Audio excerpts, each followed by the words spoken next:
அனைவருக்கும் வெள்ளிக்கிழமை காலை வணக்கம். நேற்று வந்து கல்யாண நாளா, அதனால வெளியில போயிட்டு வீட்டுக்கு வரதுக்கு நைட்டு 11 ஆயிடுச்சு. அதனால எடிட் பண்ணி அப்லோட் பண்ண முடியல. சரி இனிமே பண்ணலான்ற ஒரு ஐடியாவில் இருக்கேன். இன்னைக்கு காலையில் டிஃபன் வந்து ரொம்ப நாள் ஆயிடுச்சு. இடியாப்பம் போன சவுண்டு கேட்டுதா ஓடுறா அப்படின்னு சொல்லிட்டு ஓடி போய் இடியாப்பம் வாங்கி சாப்பிட்டுட்டு கொஞ்சம் வேலைலாம் இருந்தது. அதெல்லாம் முடிச்சுட்டு மீன் மார்க்கெட்டுக்கு கிளம்பிட்டோம். இன்றைக்கி மீன் குழம்பு வைக்கிறான்ற ஐடியாவில் தான் கிளம்பி போனோமே. நாகல்கனி மீன் மார்க்கெட் போனோம். மீன் எதுவும் செட் ஆகலை. அதுக்கப்புறமா குன்றத்தூர் போகலான்னு போனோம். குன்றத்தூர் பக்கமே 2 காசா கிராண்ட், அனகாபுத்தூர் ஆற்று பக்கத்துலேயே ஒரு காசா கிராண்ட் கட்டிகிட்டு இருக்காங்க. குன்றத்தூர் மீன் மார்க்கெட் போனாலும் அங்கேயும் மீனே இல்லை.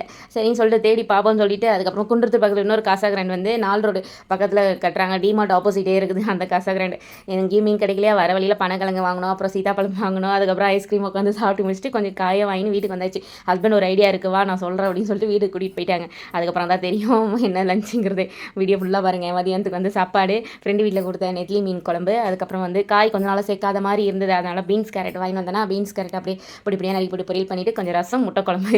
ஹஸ்பண்ட் இந்த ஐடியா பண்ணி தான் மீன் கிடைக்காதனால முட்டை குழம்பு வச்சிருவா, ஒன்றும் பிரச்சனை இல்லை அப்படின்ட்டு கூட்டிகிட்டு வந்துட்டாங்க. மத்தியானத்துக்கும் நைட்டுக்கும் சேர்த்தே குழம்பு சாப்பாடுலாம் வச்சாச்சு. இன்றைக்கி இதுதான் ஸ்பெஷல். என்னோட வீடியோ பிடிச்சிருக்குன்னு நினைக்கிறேன். மறக்காமல் சப்ஸ்கிரைப் பண்ணி சப்போர்ட் பண்ணுங்கள் ஃப்ரெண்ட்ஸ். நம்ம இன்னும் இன்னொரு வீடியோவில் பார்க்கலாம். அதுவரை உங்களிடமிருந்து விடைபெறுவது உங்கள் நாயகி. பை.